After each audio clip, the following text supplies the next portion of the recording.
Hey everyone, and welcome to another episode of Therapy with Ari. I'm your host Ari, and in today's episode, I want to talk about a simple tool that, if practiced regularly, can help change not only your mood in the present moment, but your entire outlook on life over the long term. I'm talking about the practice of gratitude. And yes, I already know what you're thinking. This seems like another one of those tools that everyone obviously knows about on a surface level. But like stretching your body or flossing your teeth, it's the lowest hanging fruit that most people don't utilize often enough, and perhaps in the case of gratitude, don't really understand either.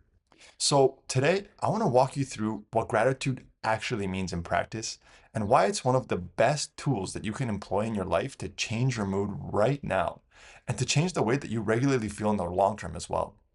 So let's get into it.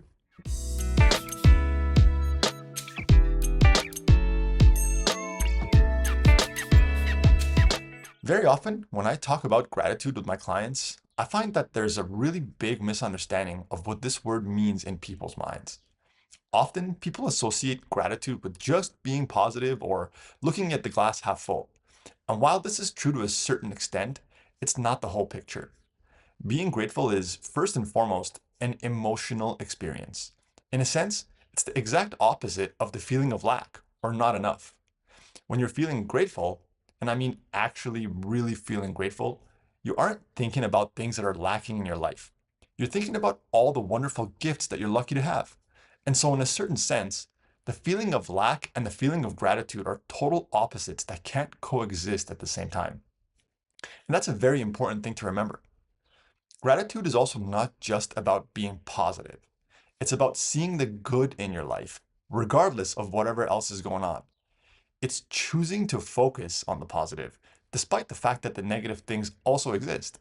The thing about negativity is that most people have this belief that if some specific thing were just different in their lives, then all the negativity would go away and they would simply be permanently happy. Like if I had more money or better looks or a new car or that whatever else, then I'd be totally happy.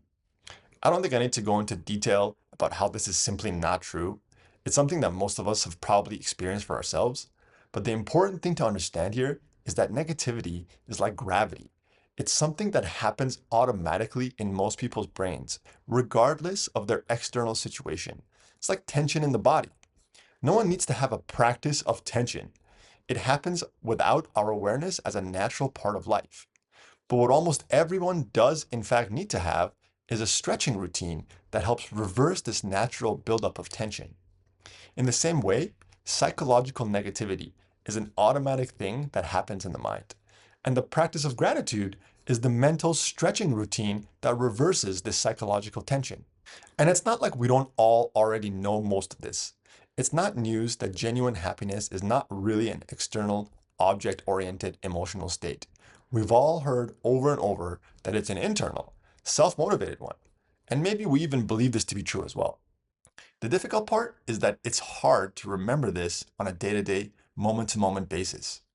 The fact of the matter is that being positive and grateful requires an active mental effort that costs mental energy. And we're all often way too exhausted from the demands of our day to day life and don't have enough energy to make this a regular practice. Listen, I get it. Truly, I do. And I have this exact same conversation with my clients all the time.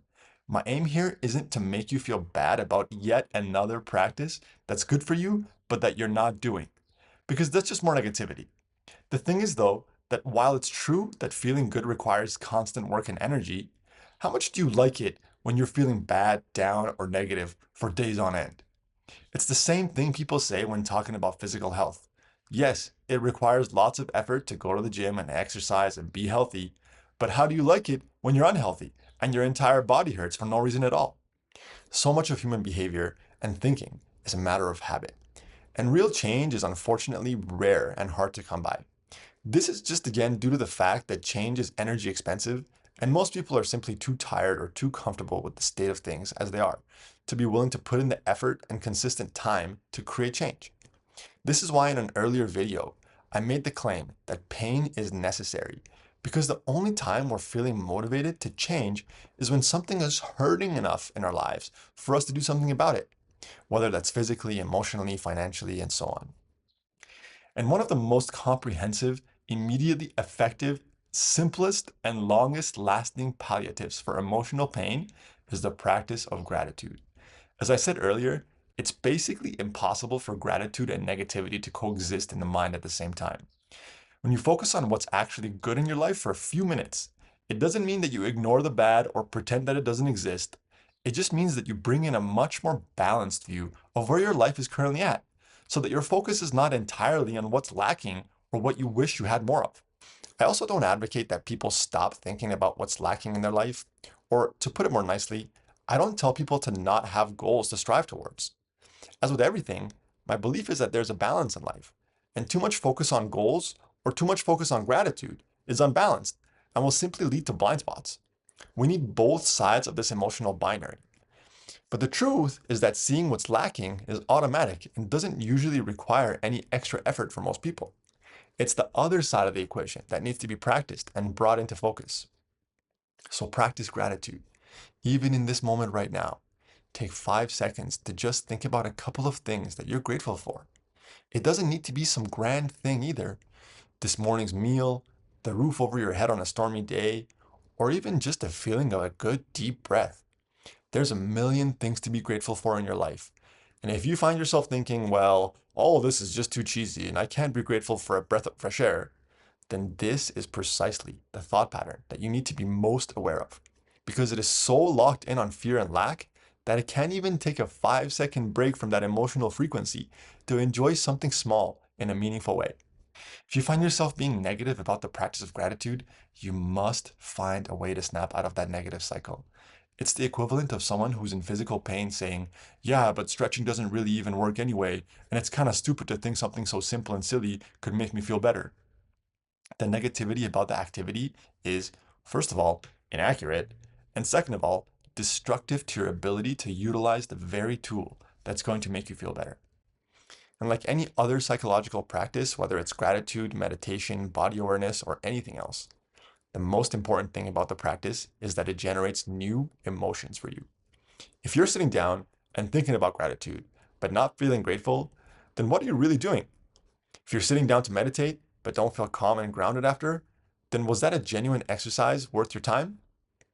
Your measure of how well your practice of gratitude is going is very simple. Do you feel good about your life after you did the practice? So you should focus on the emotion of appreciation as the measure of how well you practice gratitude. Do you feel appreciative for your life or some particular aspect of your life, no matter how small? Were you able to conjure up that emotion within yourself? And if not, why the heck not? What stopped you? What thought or feeling prevented you from finding one small thing in your day to be grateful for? This is the kind of practice that once you learn how to do it effectively, you can practice several times a day without even breaking your stride. Waiting for the microwave? Spend a minute in gratitude. Waiting in line? In traffic? Doing chores? Gratitude. The goal is to slowly but permanently shift your perspective through small, repetitive moments of willful exertion to practice that psychological muscle. So thank you for joining me for another episode of Therapy with Ari. I hope this video helps you think a little differently about emotions that you feel on a day-to-day basis, and how much this background emotional experience has the power to impact your general mood and well-being throughout your life. Take care, and I'll see you next time.